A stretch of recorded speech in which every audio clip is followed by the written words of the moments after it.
Hello, guys. Thank you, Chef, for joining me today with the conversation. So I'm with Chef Andrew today, who's the assistant sous chef of the Fortunate Prospector here at the Gaylord Rockies Resort and Convention Center in Colorado. And I had a word with him, and he has great advice, and I really wanted you all to hear it from him. So, Chef, how's life? It's fantastic. Um, I would say it's just been a really great learning opportunity for me. Mhm. I haven't been assistant sous chef for very long. I started over in November of last year, so it's been about 3 months total at this point. And I've just been kind of taking it all in and kind of figuring out the best ways to approach and my specific approach to Get kind it, of yeah. being a manager and a leader. Got it, Chef. So I want to talk to you about the mindset you had when you were a line cook and now that you're a leader. How is it? What is there a difference in it? Did you feel a switch in the mindset? So when I approach any like job or task or a new role, I always try to hit the ground running. So I was first hired here as a cook one, which is essentially the equivalent of like a kitchen manager, Okay. or a line lead or something of that kind of nature. And so my goal was to learn as much as I could to make myself as useful as I possibly could be in the kitchen. And I think that's kind of like what drove me in every decision that I made. If it was like, let me help with reorganization, let me learn recipes so that I can teach those same recipes to people. And as I've transitioned from that role into assistant sous chef, it's amplified a little bit more, but not so much with just equipping somebody to be able to do the job, but equipping somebody to be able to elevate their own position. Got it, Chef. That's great. That's great advice. What is the exact moment that you realize you're ready to take up this responsibility as a leader? Because being a line cook is completely different, and then you switch to being a leader. That's a huge transformation. I think I was ready for it a while before. Mhm. Um, but there's also the difference between me being ready for it and me knowing that I'm ready for it. I think I had the tools and ability to do it before I even got the job as a cook one here. But I think there was a lot of assistance that I had from my own leaders here that kind of helped me to understand that a lot of the things that I was already doing, a lot of the things I was focusing on are what the leaders focus on and the things that they strive to make better for whatever kitchen that they're working in. And so whenever I was getting feedback from my leaders that were telling me like, hey, I want you to look into this. I want you to look into applying for this position or figuring out what your tasting menu is going to be. That's kind of me, a cue to me to tell me like, hey, maybe the next step is ready for you right now. And you just need to acknowledge that with for yourself and make the steps to make it happen. That's great, Chef. And what is the biggest lesson that the kitchen has taught you now that you've spent years over here? I think the biggest lesson is that you get what you put into it. I think, and this is kind of with a lot of different fields of profession, Correct. but like the kitchen is just a place where it is so direct.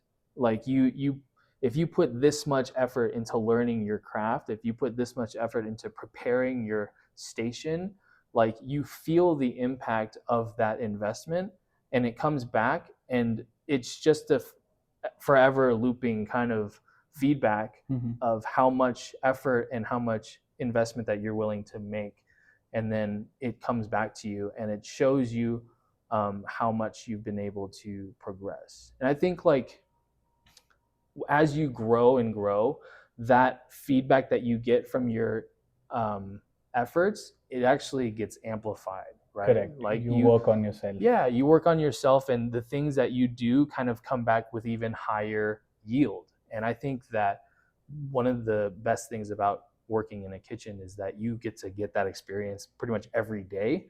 And I think it's just been a really valuable lesson for me. Chef, so often when I tell people that I'm a chef, the first question that they ask is, how do you handle the pressure?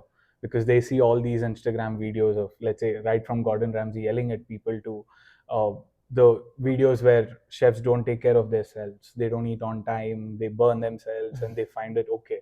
What is your idea on mental health, or what is your idea on handling the pressure? I think when you let the pressure get to you, when you kind of see visible reactions like anger or frustration, I think to me is a sign of maturity that needs to develop. Um, it's totally understandable to feel those things when you have a board full of tickets that need to get made and they're all like, all the time is running and it's just clock is ticking, you got to work harder and harder. But the thing that I always kind of lean back on is that food is something that everybody eats, and it's just a part of life. And I think when you elevate it to this point where you're stressing out and getting angry and like you're yelling at people or you're treating people weird because you're stressed out, Correct. um, I think that's when we're kind of misunderstanding what we're doing. When you rest on the idea that food is a fundamental part of living, that it kind of feels a little less stressful and a little more calming. You kind of are resting on a different foundation than, it's not just work, it's more so something that you love, something that Correct. you appreciate. And the thing that you appreciate is being appreciated by the people that are enjoying the product that you make. That's beautifully said. Yeah, Yes. so it's something that, like, whenever I feel myself getting like anxiety or stress or something like that, I just remember that it's food. I love food, they love food, it's gonna be okay. And I try to let that permeate to the team that I work with, because I don't want people to feel stressed. I just want them to be able to focus on whatever needs to get done. Correct, chef. And there's a lot of people in the industry who's stuck at a particular position for a very long time, right? What are some disciplines, or what are some habits that you cultivated or you developed yourself that helped you in your promotion or in your growth? If you feel like you're stuck in any position, I think you gotta shake it up. Just like when you're mixing something, Mm-hmm. if you just let it sit there, nothing's gonna change. But when you mix it up, if I'm gonna use a kitchen analogy, which is crazy, it that's when the change happens. If you're looking for change, you got to mix it up, right? Correct. If you want to become a leader in the kitchen, you got to start taking the lead on stuff, right? You got to take charge on little projects. It doesn't have to be like groundbreaking things, like you don't have to change the whole menu, but if you take the charge on like organization, or if you take the charge on proper training, or just handling yourself in a really professional manner, um, then that changes the perspective on you from your leaders.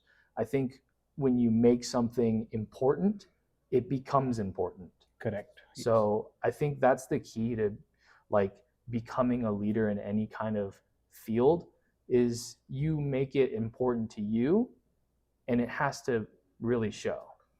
So, chef, you've worked at one of the best fine dining restaurants in the city, and you've also worked at uh, huge hotel chains, and now you're working with Marriott, which is one of the largest hotel chain in the world. What is the difference that you see right from a restaurant to a hotel? I think it's kind of the scale of what you do, that changes. Overall, you're still doing the same thing. You're making high quality product for your guests and trying to ensure that they have the best experience possible.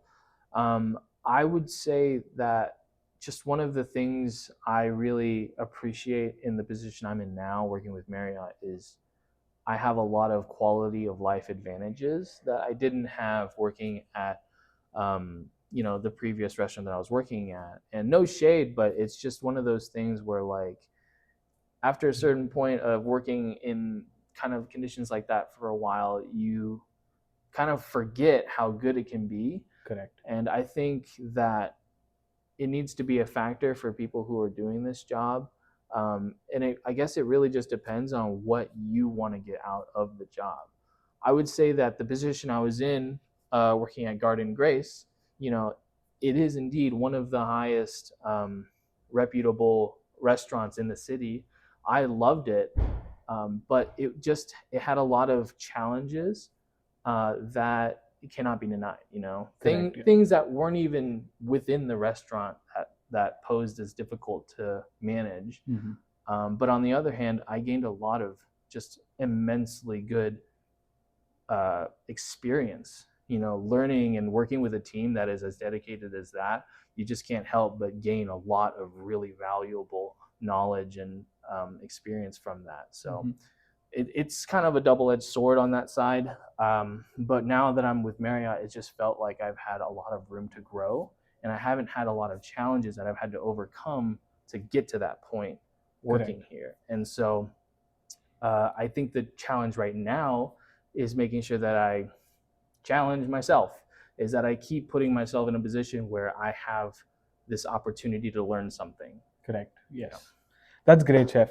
And this is personally something that I wanted to ask you. So let's say when it gets busy, we are we are struggling to get out an order in 7 minutes, in 6 minutes. Mm-hmm. There is a problem with consistency for each person. So how do you balance creativity, consistency in a kitchen when there's so much pressure? So the difference between creativity and consistency is where they are applied in the process, Okay. in my opinion. I think creativity comes at the formation of the ideas that you want to implement, and then consistency is what you use to execute those ideas. So you can make the most beautiful dish, and this comes from the heart and it's from all my experiences culminated into one. But if you can't make that dish for every guest that wants to eat it in the restaurant, then you have to rethink how you structure that dish. Correct. And so, what I want from my team, I want them to have that room for creativity and to express that to me. But I'm not trying to have every dish that comes out of the kitchen look different. Correct. That's Because important. if every dish that comes out of the kitchen looks different, that means that every guest who's eating here is having a different experience. And it's not that I don't want them to have a unique experience, I just don't want them to have a better experience than somebody else, or somebody to have a worse experience than somebody else. And I think that's kind of the key thing with creativity, is managing where you apply that creativity. Because if you give everybody room to change something on the fly, then you lose the consistency that comes with that. So every day before you enter the kitchen, you know that you're going to be leading a team of X number of line cooks, and you know that they are going to see you and they see you as an example. So, what is the culture that you want to what you want to grow in the team? What is the culture that you look forward in your team? I am one that's really partial to positivity. Mm-hmm. I think there's a lot of room for interpretation in the kitchen for how people want to develop their cultures. Some people really like to have just anything goes in terms of humor and stuff like that. But for me personally, I always try and do whatever I can to not take something from my team. I want to just give them stuff, right? If I give them a nugget of positivity, if I give them a bit of information that they didn't have before, then that's where I feel like I've succeeded. Correct. But the second I say something disparaging and I accidentally offend them in some way, I feel horrible, because it's just that's just me, like personality wise. Like, it's really tough for me to say something negative about somebody and feel okay about it. So I always kind of lean towards like just being as positive as I can, so that the team feels positivity just from somewhere, right? Got it. Yeah. I think when we get really stressed out and like the line is super busy and you have to catch up, the last thing you want is for somebody to yell at you and Correct. feel like they are stressing you out. Like, we have these time limited things that we have to take care of, like food needs to come out in a certain time before somebody gets frustrated. But the last thing that's going to help that is somebody screaming at you and making you feel like you're not doing enough. Correct. And I've had enough of that in my life, where I'm just like, I don't need that. I don't Mm-hmm. need to be that. I don't need to give that. So I'm going to try and uplift the team around me, because I think that's the best things that I've received from my leaders. And so I try and permeate that myself. Got it, chef. And let's say there's someone sitting watching this video in a corner of a world, and he or she is in culinary school right now with limited resources. And what is your advice to aspiring chefs or young people who are not taught about all the hardships of the industry, and who Right. has a sugar coated knowledge about the industry? What is your advice to them? I think if you're really passionate about it, go for it. You know, try everything, learn everything. I think one of the best things that you can do is talk to people who've been doing this for a long time and just pick their brain. Like a minute long conversation can be worth years of experience if you're talking to the right person. Correct. And I think putting yourself in a position where you are bumping shoulders with those people and working hand in hand with them, I think is just immeasurable in terms of how valuable that is for somebody. So I would just say, like, put yourself out there, try, like, I think just try. Like, if you're afraid, if you think you're going to fail, just try it, because you can try and fail and learn something, but if you don't try, you won't learn anything. Correct. Yes. So nothing ventured, nothing gained. Put yourself out there. Exactly. And try it out. That would be my advice. That's great, chef. Last question that I wanted to ask you is, uh, it's you have had a great journey so far, and you've put your blood, sweat, and tears, and I'm sure you've sacrificed a lot. You've worked 60, 80 hours a week. You've not gone to family gatherings, friends, trips, so many stuff. When you look back, do you think it's all worth it? Because there is someone who's watching this might be thinking, should I go through all of this? Is it worth it for you? I would say, yeah. I think I've found a place where I feel like my opinions are valued. I feel like I get to have a creative outlet in the place that I'm working, and I think that's a huge gift to me, one that I really cherish, because I know that there are just so many different positions out there in any field where you don't get that specific thing, right? You don't get the thing that gets to make you feel you're contributing in a creative level. And to me, it's just something I really cherish. And I think if you really love cooking, if you love food, if you love, being in the kitchen where it's fast paced and you get to work hard next to the people that you really appreciate, I think it's worth it. And I think you should totally go for it. For me, I would say it's worth it every time. It's not without its struggles, as you've said. And I definitely I would like to not have those struggles. But I think struggling through it makes you stronger. It makes you learn, and it just equips you for the future. And that's kind of in a position where I am right now, and it feels really nice to be here and still know that I have room to grow. Got it, chef. That's great. Thank you so much for your time. It Yeah, was of an course. amazing I conversation. I'm appreciate glad you. you gave your time, and it's going to help a lot of people. Your advice is I hope great, so. and I'm looking forward for your growth. Yeah, Thank you you so much, too. chef. Take care. Thank you. You too.